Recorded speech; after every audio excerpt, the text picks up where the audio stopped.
Ну, в частности, если брать Казань, я считаю, что Казань у нас в плане вообще как инфраструктура, она очень современная Казань, очень современный город, и поэтому люди видят результаты и с удовольствием бы платили.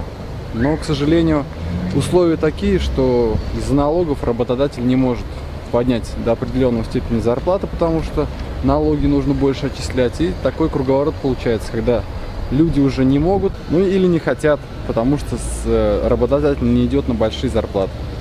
Цены растут, а зарплаты, вот, например, я регулярно отслеживаю, то есть зарплаты, они как 3 года назад была средняя зарплата 30 тысяч, так и остается 30 тысяч на сегодняшний день.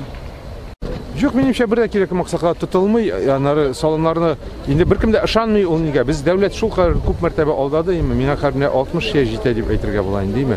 Мені көп 90-ші елларда алдадылар, 2000-ші елларында, 98-ші елларында алдадылар. Етенлер көп не. Енді соңа көре халық бит алдауға үйренген. Ышаныш бітті дәулетке.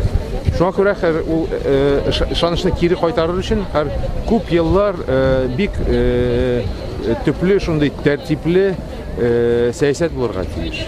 Ал соңгы елларда бик әллә ни күренмәй. Шуңа халыкны аңлап була.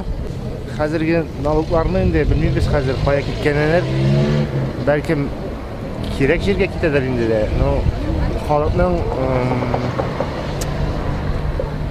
нәрсә дип әйтим?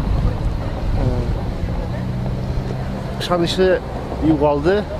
Ышанышы югалды. Шуңа күрә белән шулай әйтеләр дә инде алар. Конвертта согласие бирәләр, рөхсәт бирәләр инде. Андый теләк бар иде алдан. Ну, хәзер безнең башка төрле система күчкәчсен, андый теләк үзеннән-үзе юкка чыкты инде. Бу бюджет бит формалаштырылырга тиеш ничек итеп тә булса. Шуңа күрә һәрбер эш яшендәге кеше миңа калса ул салым түләргә тиеш. Дөрес тотыламы, дөрес тотылмыймы икәнлеге монсы инде башка мәсьәлә. Пенсияның яшен арттырдылар бит инде. Димәк, безнең җыйган түләнгән салымнарыбыз башка максатларга тотылачак дигән сүз. Киләсе елга саклануга булган бюджетның тагын 3/1 тапкыр 3/1-гә артуы турында укыган идем бер көнне. Бу димәк безнең салым түләгән акчаларыбыз хәрби максатларга китә дигән сүз. Социаль як читкә кала дигән сүз. Менә булай итеп салымнарның бүленүен мин теләмәс идем әлбәттә.